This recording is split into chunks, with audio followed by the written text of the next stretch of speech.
Brilliance Audio presents the unabridged recording of The Bloodletter's Daughter, a novel of old Bohemia, by Linda Lafferty, performed by Carrington MacDuffie. To my beloved parents, Fred and Betty Lafferty, who taught their daughters the magic of books. Prologue. Little Julio and the Coded Book of Wonder. Within that awful volume lies the mystery of mysteries. Sir Walter Scott. There was no snow in Prague in February 1599, only freezing rains and a heartless cold that crawled into the marrow, chilling the bones of all Bohemia. From the dense Saxon forests bordering Dresden to the dark mountains of Sumava north of Vienna, to the curing waters of Karlovy Vary in the west, and the wet, pine-studded mountains of the eastern Polish frontier, the cold winter rains lodged in aching joints and spawned melancholy humors, making the weary mud-splattered Bohemians yearn for a blanket of fresh white snow. Icy raindrops clung to the windows of Prague, the royal castle towering over the ancient city. Meandering silver fingers of water ran slowly down the glass, distorted by the warp of the thick, uneven crystal.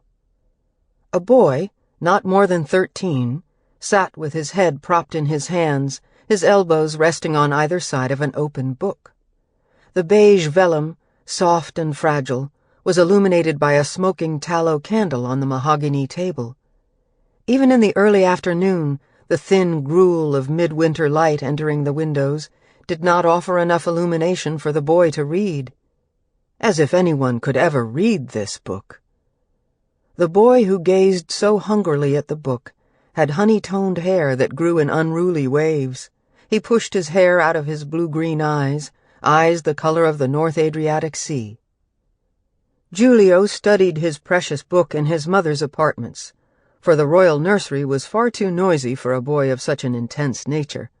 That morning he had begged and wheedled his grandfather, Jacopo Strada, curator of the king's vast collection of curiosities, into lending him this priceless book of indecipherable code and mysterious origins. He pushed his disobedient hair back again and bent low over the strange, colorful illustrations. Julio particularly liked the pictures of bathmaids, the naked women in tubs of green water. His mother teased him that he was becoming a man, and their white breasts were what attracted him. "It is only natural, Julio." Sample complete. Ready to continue?